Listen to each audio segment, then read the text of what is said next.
Hello दोस्तों, आप सभी का स्वागत है आपके अपने यूट्यूब चैनल नॉलेजपुर पर। जैसा कि आपको पता है, अब आप नॉलेजपुर चैनल के माध्यम से 10वीं के सभी सब्जेक्ट की पढ़ाई कर सकते हैं, वह भी फ्री में। आपको 1 रुपया देने की ज़रूरत नहीं है। आप फ्री में यहाँ पर सभी सब्जेक्ट की बेहतरीन तरीके से आगामी एग्ज़ाम जो 2022 में होने वाला है, उसका आप अच्छे तरीके से तैयारी कर सकते हैं। और हमारे चैनल का यह एक मोटिव भी है कि आपको आपके एग्ज़ाम में 90% मार्क मिले। और हमारे चैनल पर जो भी फैकल्टी आएंगे वो आपके टारगेट को, जो आपका टारगेट है 90% का, उनको अचीव करने में वह अपना पूरा योगदान देंगे। मैंने आपको कल के वीडियो में बताया था कि अब आप लोगों को इसी चैनल पर मैं आप लोगों को इंग्लिश पढ़ाऊँगा। और इंग्लिश जो होगा, इंग्लिश में हमने आपको कल के वीडियो में सिलेबस डिस्कशन किया था।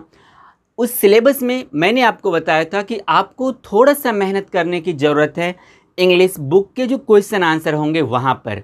बाकी जो ग्रामर होगा और इंग्लिश क्वेश्चन आंसर को छोड़कर उन सभी चीज़ों में मैं आपकी सहायता करूँगा कि आप पूर्ण में से पूर्ण मार्क लेके आओ। ये हमारे चैनल का मोटिव भी है कि आपको बोर्ड एग्ज़ाम में सभी सब्जेक्ट में 90+ नंबर मिले। तो उसी की ओर आगे बढ़ते हुए आज मैं आप लोगों को पढ़ाऊंगा ग्रामर। और यह वीडियो 10th क्लास को तो डेडिकेट है ही, लेकिन अगर कोई बच्चा 8 या 9th में पढ़ाई कर रहा है तो उनको भी 100% समझ में आएगा और मैं समझा दूंगा, इसकी मेरी गारंटी है। बस आप इस वीडियो को शुरू से लेके अंत तक देखिएगा। तो चलिए शुरू करते हैं। तो आज जो हम लोग ग्रामर की शुरुआत कर रहे हैं, ग्रामर में हमारा आज सबसे पहला टॉपिक है, वह है वॉइस। क्या है? वॉइस। हम यहाँ से शुरुआत कर रहे हैं और जैसे जैसे हमारा समाप्त होते जाएगा तो हमने जितना 10th का सिलेबस डिस्कशन किया था पिछले वीडियो में, अगर आपने नहीं देखा है तो उसको जाके देखिए। वहाँ पर मैंने क्लियर बताया है कि आपको किस क्षेत्र से या फिर ग्रामर के किस पर्सन से कितना क्वेश्चन पूछा जाता है। तो एक बार आप सिलेबस जाके ज़रूर देखिएगा। तो आज के वीडियो में हम क्या पढ़ने वाले हैं? वॉइस। तो ग्रामर में ये जो क्लास है, यह क्लास किसके किसके लिए है? 8 क्लास के बच्चों के लिए, 9th क्लास के बच्चों के लिए। अगर ये तो 10th क्लास को डेडिकेट हैं ही, लेकिन 8 9th के बच्चे भी इनको देख सकते हैं और उन्हें समझ में भी आएगा, इसकी मेरी गारंटी है। और मैंने आप लोगों को बताया भी है कि इसी चैनल पर अब 8 और 9 की भी पढ़ाई की व्यवस्था बहुत ही जल्द की जाएगी, बहुत ही जल्द। तो चलिए अब समझते हैं कि वॉइस क्या है। तो वॉइस क्या है? वर्ब का वह स्वरूप, यानी वॉइस में मुख्य रूप से जो काम होता है ना, वह वर्ब का है। तो वर्ब का वह स्वरूप है जो यह दिखाता है कि या तो कर्ता कुछ करता है, यानी जो एक एग्जाम्पल मैं दूंगा वहाँ पे मैं आपको ये समझाऊंगा। तो इसमें क्या कहता है, वॉइस जो है ना, वॉइस में वर्ब का, प्रॉपर वर्ब का वह स्वरूप है जो यह दिखाता है कि या तो कर्ता कुछ करता है या कर्ता पर स्वयं कुछ होता है, घटित होता है, वो वॉइस है।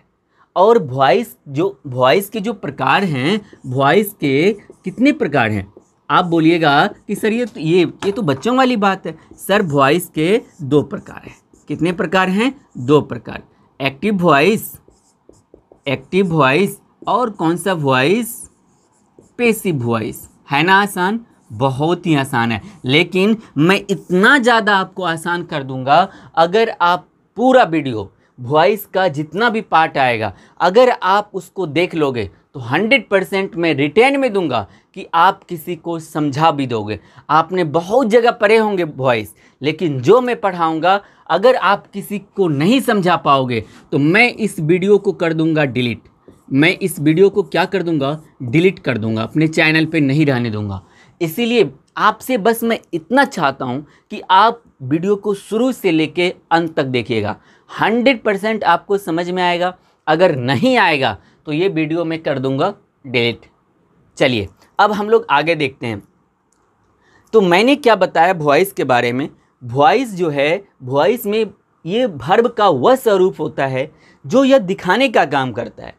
या तो कर्ता कुछ कर रहा है या कर्ता पर स्वयं कुछ घटित हो रहा है, तो उन्हीं को हम क्या कहेंगे, वॉइस। अब देखो वॉइस कितने प्रकार के, दो प्रकार के, एक्टिव वॉइस और पैसिव वॉइस। अब सर एक्टिव वॉइस क्या है, पैसिव वॉइस क्या है, तो चलिए थोड़ा इसको समझते हैं। अगर मैं उदाहरण दूं कि राम पढ़ता है, राम क्या कर रहा है, पढ़ता है, राम को पढ़ाया जाता है। इनको जरा समझने का प्रयास कीजिए, फिर देखिए मैं आपको अभी ब्रह्मास्त्र बताऊंगा। राम को पढ़ाया जाता है, राम पढ़ता है और राम को क्या किया जाता है, पढ़ाया जाता है। अब दोनों में देखिए, या तो राम, ठीक है, राम पढ़ाता है, चलिए ये रहने देते हैं, राम पढ़ाता है और राम को क्या किया जाता है, पढ़ाया जाता है। अब बताइए मैंने यहाँ वॉइस में क्या लिखा, वॉइस में मैंने आपको बताया कि यह वर्ब का स्वरूप है जो यह दिखाने का काम करता है कि या तो कर्ता स्वयं कुछ कर रहा है या कर्ता पर ही स्वयं कुछ घटित हो रहा है। अब बताइए राम पढ़ाता है, यहाँ पे जो कर्ता कौन है, राम। अब यहाँ पे ये राम क्या कर रहा है, अपने से कुछ कर रहा है, तो हम इसको क्या बोलेंगे, इसको बोलेंगे एक्टिव वॉइस। यहाँ पे दूसरा उदाहरण क्या है, राम को पढ़ाया जाता है, मतलब अब यहाँ राम पढ़ा नहीं रहा है, राम को ही पढ़ाया जा रहा है, तो ये तब कौन सा वॉइस होगा, पैसिव वॉइस होगा। कौन सा वॉइस, पैसिव वॉइस। मतलब अगर कर्ता स्वयं कुछ अपने से कर रहा है तो वो होगा एक्टिव वॉइस। अगर कर्ता पर कुछ काम घटित हो रहा है, उन्हीं पर अगर कुछ काम घटित हो रहा है, तो वो कौन सा वॉइस होगा, पैसिव वॉइस होगा। इतना आप लोग जानते भी होंगे, अगर नहीं जानते होंगे तो मुझे उम्मीद है कि आपका यह क्लियर हो गया। अगर आपसे कोई पूछ ले वॉइस क्या है, तो आप क्या बोलेगा। वॉइस में हम मुख्य रूप से इनमें जो सबसे इम्पोर्टेंट जो है ना, वह है वर्ब। वर्ब यह बताने का काम करता है कि इसमें कर्ता जो है या तो वह स्वयं कुछ करेगा या फिर उन पर ही कुछ घटित होगा। अगर वह स्वयं कुछ कर रहा है तो सर वो एक्टिव वॉइस होगा, अगर उन पर ही कुछ घटित हो रहा है तो वो कौन सा वॉइस होगा, पैसिव वॉइस होगा। कौन सा वॉइस, पैसिव वॉइस। अब यहाँ से जो आगे आप पढ़ोगे ना, मज़ा आ जाएगा आपका। आपका अगर दिल बाग बाग ना हो जाए तो फिर हमको बताइएगा। चलिए इनसे आगे हम समझने का अब प्रयास करते हैं।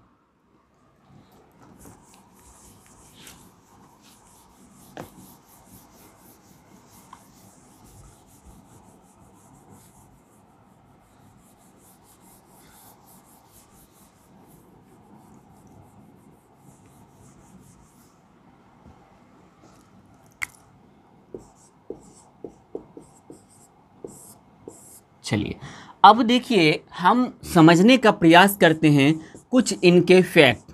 क्या, इनके फैक्ट, तथ्य समझते हैं। अगर ये हमें समझ में आ जाएगा, अभी जो मैं आपको फैक्ट बताऊंगा ये 4-5 फैक्ट हैं, अगर आपको यह समझ में आ गया, कोई भी वॉइस का चैप्टर उठाना, अगर आपसे वह डील नहीं होगा, अगर आपको वह समझ में नहीं आएगा, तो फिर आप मुझे इस वीडियो के नीचे आकर कमेंट करके बताना कि सर मेरा क्लियर नहीं हुआ, तो फिर मैं भी तो देखूं। और वैसे क्लियर होगा क्यों नहीं, 100% क्लियर होगा, इसकी गारंटी मेरी है। आपको बस क्या करना है, इस वीडियो को शुरू से लेके अंत तक देखना है। तो चलिए अब इनके फैक्ट को हम समझने का प्रयास करते हैं। तो पहला क्या फैक्ट है, पहले नंबर पर, इसको आप लोग लिखते जाइएगा, तो ये तो सोने पे सुहागा जैसी बात होगी। अगर आप नहीं लिखोगे तो आप पूरा वीडियो देखना, मैं इसका भी आपको PDF मतलब नोट्स जो है ना वो मैं दे दूंगा, कहाँ पर, अपने टेलीग्राम चैनल पर। तो याद रखिएगा इनका पहला फैक्ट क्या है, object of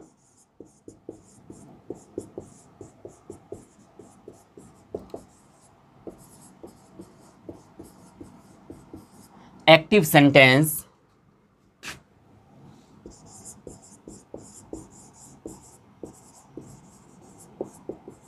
become subject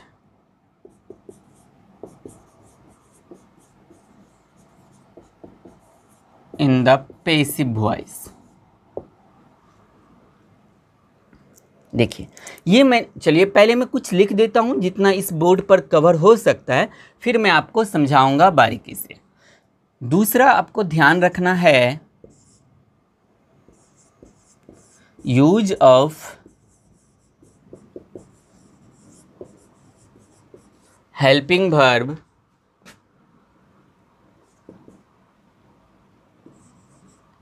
just after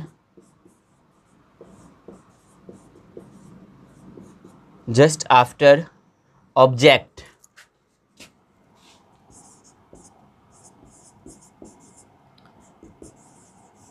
According to tense,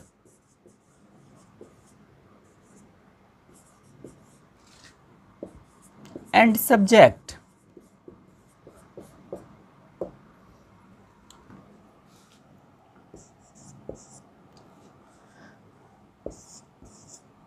Use of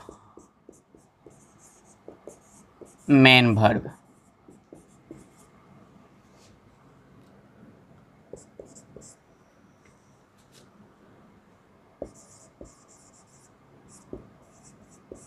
Subject of active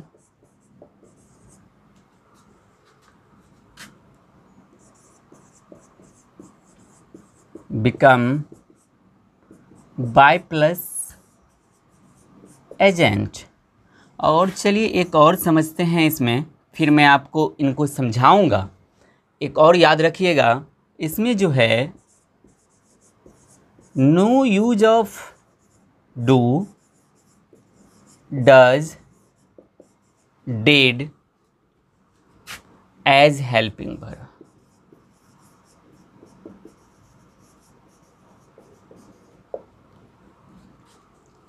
चलिए इनको समझने का प्रयास करते हैं। देखिए आपसे बोर्ड एग्ज़ाम में एक्टिव से पैसिव बनाने का वहाँ पे आपको उदाहरण दिया रहेगा, उनमें से आपसे पूछेगा कि ये जो क्वेश्चन है ना इसका पैसिव क्या है, ये जो प्रश्न है इनका एक्टिव क्या है। तो आपको पहले समझ में आएगा तभी तो आप क्लियर करोगे। तो चलिए इनको समझते हैं कि ये क्या है। तो मैंने लिखा यहाँ पे फैक्ट, और हमारा पहला फैक्ट क्या कहता है, object of active sentence. Object of active sentence मतलब एक्टिव सेंटेंस का जो ऑब्जेक्ट होगा। तो ऑब्जेक्ट क्या है, तो आपको ये पता है ना, सब्जेक्ट, वर्ब और ऑब्जेक्ट। ये आपका क्लियर है या नहीं है? अगर चलिए इनको समझ लीजिए ये क्या होता है। अगर मान लीजिए मैं बोलूं राम साइकिल चलाता है, या फिर चलिए यह रहने दीजिए, राम साइकिल चलाता है। देखिए यहां पर राम जो है ना, राम ये क्या है, सब्जेक्ट है, और यहाँ पर चलाना जो है ये क्या है, ये कहला जाएगा सर वर्ब, और साइकिल क्या हो जाएगा, ऑब्जेक्ट हो जाएगा। ये तो बहुत आसान है। अब मान लीजिए अगर मैं, चलिए अब इनको उदाहरण स्वरूप समझते हैं कि सब्जेक्ट, वर्ब और ऑब्जेक्ट क्या होता है। मान लीजिए अगर मैं बोलूं राम आम खाता है, राम क्या करता है, आम खाता है। तो देखिए सब्जेक्ट का मतलब क्या है, जो कुछ कर रहा है। तो कौन कुछ कर रहा है इस वाले सेंटेंस में, तो राम कर रहा है। तो राम क्या कहलाएगा, तो राम कहलाएगा सब्जेक्ट। राम क्या कहलाएगा, सब्जेक्ट कहलाएगा। अच्छा राम यहाँ पर कुछ काम भी कर रहा है कि नहीं कर रहा है, खाने का काम कर रहा है। तो ये खाना जो है, ये क्या कहलाएगा, ये कहला जाएगा वर्ब। क्या कहलाएगा, वर्ब कहलाएगा। अच्छा राम खा क्या रहा है, यानी इस वाले सेंटेंस में कर क्या रहा है, तो वो सर आम खा रहा है। क्या खा रहा है, आम खा रहा है। तो ये क्या कहला जाएगा, ऑब्जेक्ट कहला जाएगा। क्या कहलाएगा, ऑब्जेक्ट। अब देखिए यहाँ पर क्या कह रहा है कि object of active sentence, active sentence का object become subject in the passive voice, यानी एक्टिव सेंटेंस का जो ऑब्जेक्ट होगा वही पैसिव वॉइस में जाके क्या बनने वाला है, सब्जेक्ट बनने वाला है। क्या बनेगा, सब्जेक्ट बनेगा। इस चीज को आप ध्यान में रखिए। Object of active sentence, active sentence का object become subject in the passive voice, वह पेसिव वॉइस में क्या हो जाएगा, क्या बन जाएगा, तो सब्जेक्ट बन जाएगा। एक्टिव सेंटेंस का जो ऑब्जेक्ट होगा वह पेसिव वॉइस में जाकर क्या बन जाएगा, क्या बन जाएगा, सब्जेक्ट बन जाएगा। तो चलिए अब इनको आगे देखते हैं। या फिर मान लीजिए इसी का मैं यहाँ पर अगर उदाहरण दूँ, चलिए यहाँ पर अगर मैं उदाहरण दूँ, चलिए इसको मिटाता हूँ। अगर यहाँ पे मैं उदाहरण दूँ, इसी को मैंने क्या लिखा, Ram Ram it's a mango, Ram it's a mango, इसका तो यही हो जाएगा, राम आम खाता है, राम इट्स अ मैंगो। तो अब यहाँ पे पहला वाला बोल रहा है कि ऑब्जेक्ट ऑफ एक्टिव सेंटेंस, तो इसका ऑब्जेक्ट कौन है, तो ऑब्जेक्ट है आम, यानी अ मैंगो। अब क्या बोल रहा है, become subject in the passive voice, वह पेसिव वॉइस में सब्जेक्ट बन जाएगा। तो यानी ये ऑब्जेक्ट बनेगा सब्जेक्ट, तो इनको बना दीजिए सब्जेक्ट, तो क्या हो जाएगा, अ मैंगो, है ना। अब दूसरा, चलिए अब इनसे आगे समझते हैं। ये उदाहरण जो है ना सब में काम आ जाएगा, ठीक है। चलिए दूसरा नंबर है use of helping verb just after object according to tense and subject. Use of helping verb यानी हम किसका प्रयोग करेंगे, हेल्पिंग वर्ब का प्रयोग करेंगे जस्ट आफ्टर ऑब्जेक्ट, यानी तुरंत ऑब्जेक्ट के बाद। जैसे आप ऑब्जेक्ट का चयन करना सीख गए, उसके तुरंत बाद आप किसका हेल्पिंग वर्ब, किसका प्रयोग कीजिएगा, तो हेल्पिंग वर्ब का प्रयोग कीजिएगा। किसके बाद, तो तुरंत, किनके बाद, ऑब्जेक्ट के बाद। According to tense and subject, tense और सब्जेक्ट के अनुसार। यानी पहले आपको यह देखना है कि जो वह एक्टिव सेंटेंस है वह टेंस के किस फॉर्मेट का है, वह प्रेजेंट का है, या फिर वह प्रेजेंट इम्परफेक्ट का है, या फिर कंटिन्यूअस का है, या पास्ट का है, या फ्यूचर का है। पहले आपको टेंस देखना है। टेंस जैसे आप क्लियर कर लोगे तो फिर आप यह देखिएगा कि सब्जेक्ट सिंगुलर है या सब्जेक्ट प्लूरल है। क्या यह समझ में आया आपको? तो चलिए अब हम यहाँ से आगे बढ़ते हैं। तो इसको एक बार समझ लीजिए, इसका उदाहरण भी वहाँ प्रस्तुत करेंगे। Use of helping verb just after object, object के तुरंत बाद हेल्पिंग वर्ब का प्रयोग करेंगे। अच्छा, हेल्पिंग वर्ब किसको किसको कहते हैं, किसको कह सकते हैं? वैसे है तो बहुत ज़्यादा। हेल्पिंग वर्ब क्या इज हो जाएगा, क्या एम हो जाएगा, आर हो जाएगा, वाज वेयर हो जाएगा? अरे बिल्कुल होगा, यही तो है हमारा हेल्पिंग वर्ब। तो देखिए अब हमारा यहाँ पर अ मैंगो यानी जो हमारा ऑब्जेक्ट था, ऑब्जेक्ट का हमने चयन कर लिया। अब बोल रहा है हेल्पिंग वर्ब का प्रयोग कीजिए, किसके बाद, टेंस के अनुसार और सब्जेक्ट के अनुसार। तो इसमें हम देख रहे हैं राम आम खाता है। अच्छा, खाता है मतलब यह प्रेजेंट इंडेफिनिट है। प्रेजेंट इंडेफिनिट, चलिए ये तो क्लियर हो गया। इनके बाद मालूम पड़ा कि इसमें जो सब्जेक्ट है ना, सब्जेक्ट वह हमारा सिंगुलर है, और सिंगुलर के साथ किसका प्रयोग होता है, सिंगुलर वर्ब का प्रयोग होता है। तो यहाँ पर अ मैंगो है, अ मैंगो हमारा, अब देखिए याद रखिएगा, यहाँ पर एक्टिव में राम सब्जेक्ट है, अब पैसिव में कौन हो गया, अ मैंगो हो गया। अ मैंगो के लिए कौन सा हेल्पिंग वर्ब आ जाएगा, तो इज आ जाएगा, अ मैंगो इज। क्लियर हो गया इतना? अरे पूरा सेंटेंस क्लियर करेंगे, समझते तो जाइए पहले। हमारा तीसरा है use of main verb. Use of main verb यानी आपको मेन वर्ब का प्रयोग करना है।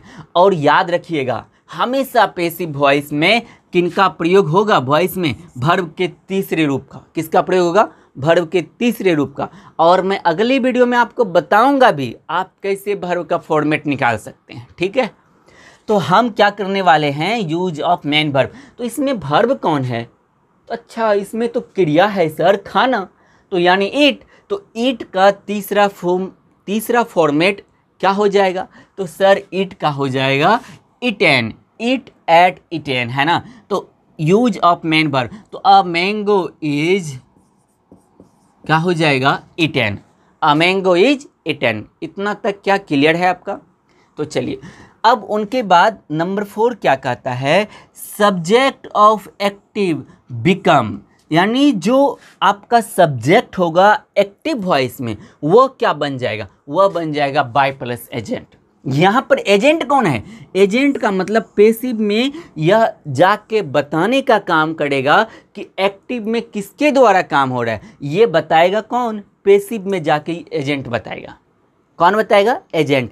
तो बाय प्लस एजेंट का मतलब वही है कि subject of active become, active sentence का जो सब्जेक्ट होगा वह पेसिव वॉइस में एजेंट का काम करेगा। मतलब एजेंट का काम क्या होता है? वो बताने का काम करता है, तो यह भी जाके पेसिव में बताने का काम करेगा। तो अब देखिए, अब बताएगा क्या? तो अ मैंगो इज ईटेन, आम खाया जा रहा है, लेकिन किसके द्वारा खाया जा रहा है? यहाँ पे एजेंट कौन है? तो आप बोलिएगा सर राम के द्वारा खाया जा रहा है।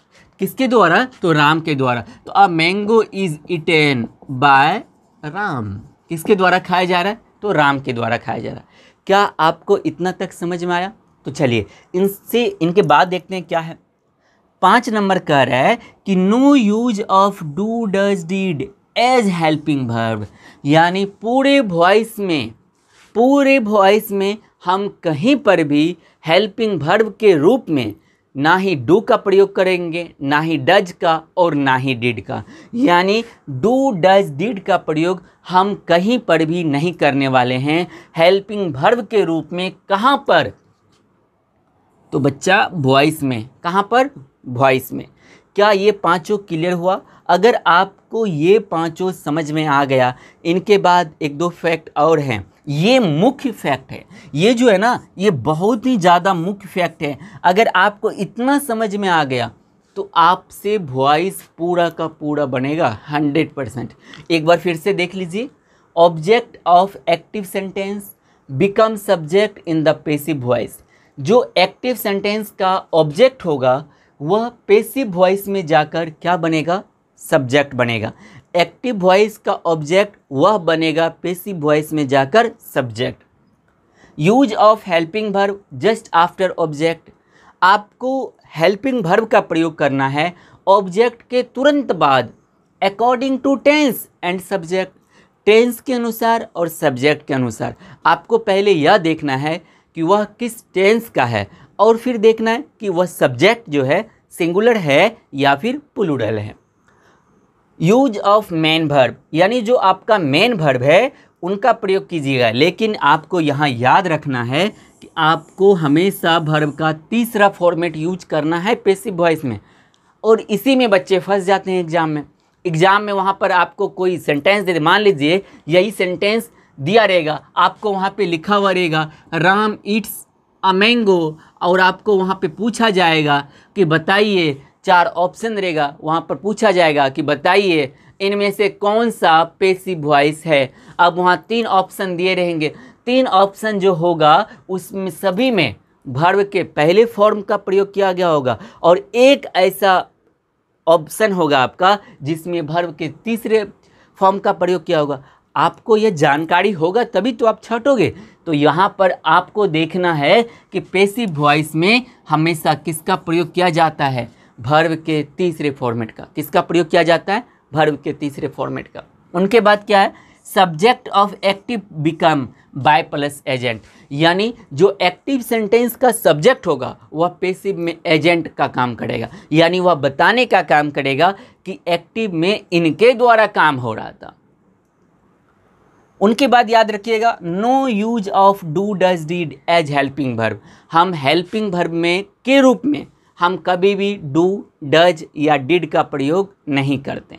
चलिए इनके बाद एक दो और है, उनको भी समझ लेते हैं।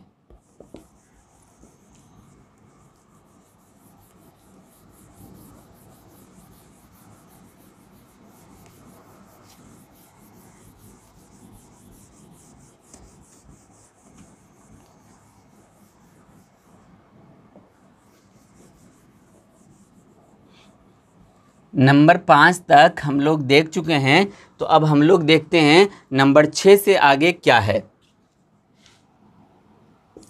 नंबर 6 तो ये हो जाएगा सब्जेक्टिव केस बिकम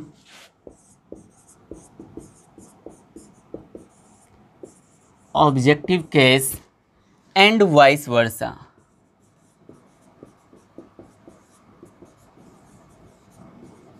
ठीक है। जैसे मान लीजिए आई का क्या हो जाएगा, आई का हो जाएगा मी, और यू का तो यूं ही रहता है, इनमें कोई भी परिवर्तन नहीं होता है। इट का भी सेम इट ही रह जाएगा, इनमें कोई भी परिवर्तन नहीं होगा। इनके बाद लेकिन मान लीजिए अगर वी दिया है तो वी का क्या हो जाएगा, अस हो जाएगा। अगर मान लीजिए दे दिया है तो दे का क्या हो जाएगा, डैम हो जाएगा। इसी प्रकार से नंबर 7 आप ध्यान में रखिएगा कि पैसिव वॉइस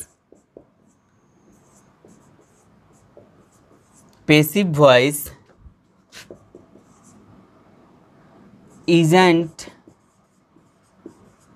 made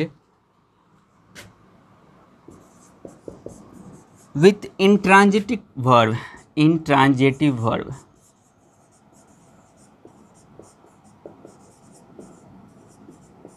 चलिए, अच्छा इनको बारीकी से समझ लेते हैं, फिर मैं यहाँ भी आपको समझाऊंगा। इनसे पहले जो समझे इनके बाद क्या है, नंबर 6 है subjective case become objective case.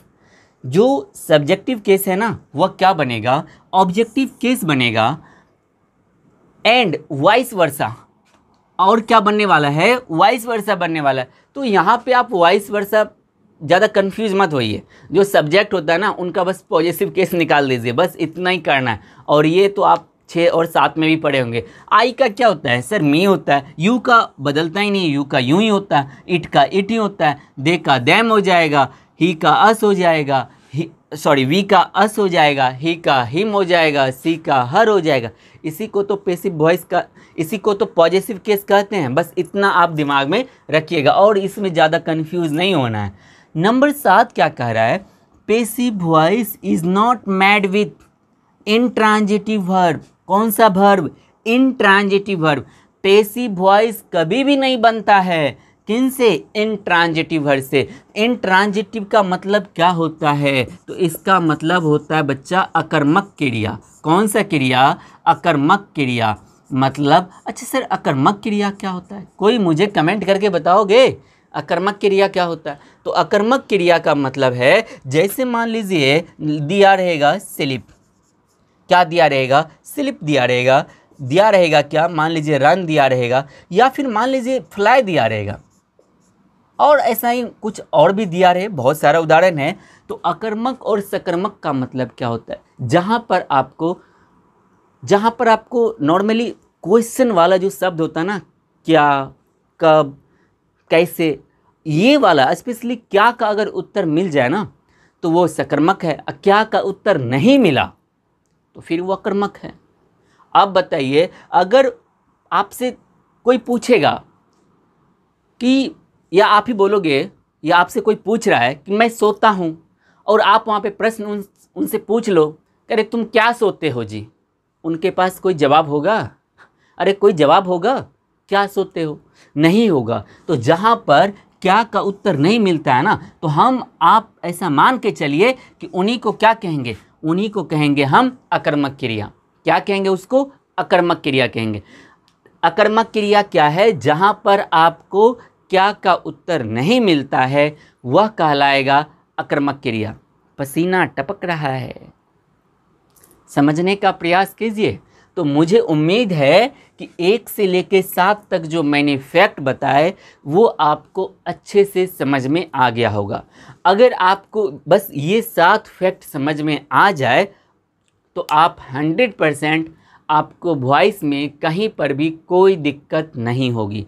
ये मैं इस मामले में मैं पूरा का पूरा श्योर हूँ। तो एक बार मैं फिर से रिपीट करता हूँ, आप ध्यान से सुनिए।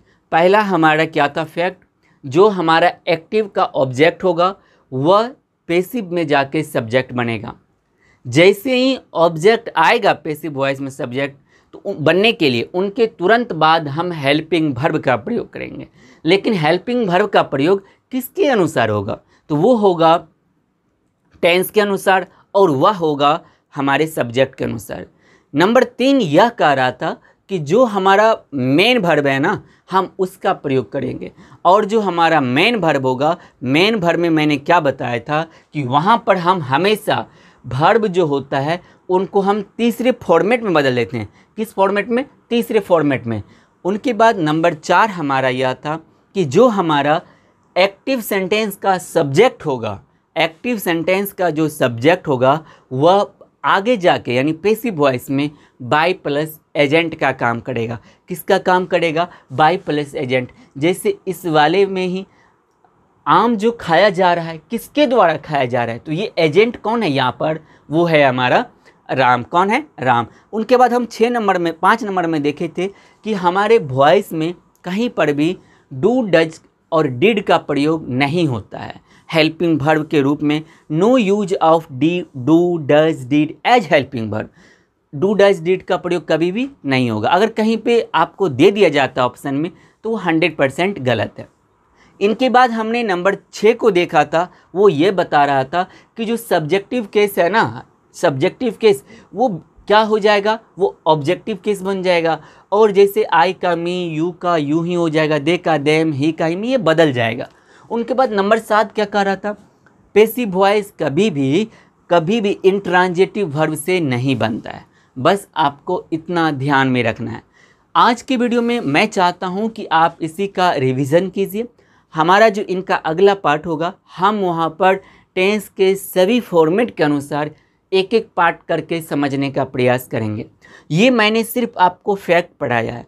अगर मैं चाहता तो डायरेक्ट मैं आपको यहाँ पर जो हमारा प्रेजेंट इंडेफिनिट है उसको पैसिव में कैसे बदलें, तो मैं एक लाइन में सिर्फ उनका फॉर्मूला लिख देता, उनके बनाने के तरीके में बता देता और बस आगे में बढ़ जाता। लेकिन ये जो फैक्ट है ना, अगर एक बार आपको यह फैक्ट समझ में आ गया तो 100% आपको पूरे वॉइस में उधर कहीं आपको दिक्कत नहीं आएगी। मुझे उम्मीद है आपको इस वीडियो में जो मैंने बताया आपको समझ में आया। अगर आपको पूरा समझ में आ गया तो आप नीचे थैंक यू सर ज़रूर लिखिएगा या फिर आप लिखिएगा कमाल हो गया। अगर आपको समझ में नहीं आया तो आप नीचे एक बार लिख दीजिएगा कि सर दोबारा बता दीजिएगा, तो मैं 100% दोबारा बता दूंगा। आपके पास 2 ऑप्शन है। अगर आपको समझ में आ गया तो आप थैंक यू सर या फिर कमाल हो गया ये लिख सकते हैं। अगर आपको समझ में नहीं आया तो आप नीचे ज़रूर लिखिएगा सर दोबारा बता दीजिएगा, हम ज़रूर बता देंगे। आज की वीडियो में बस इतना ही। मिलेंगे अगले वीडियो में, तब तक के लिए जय हिंद जय भारत।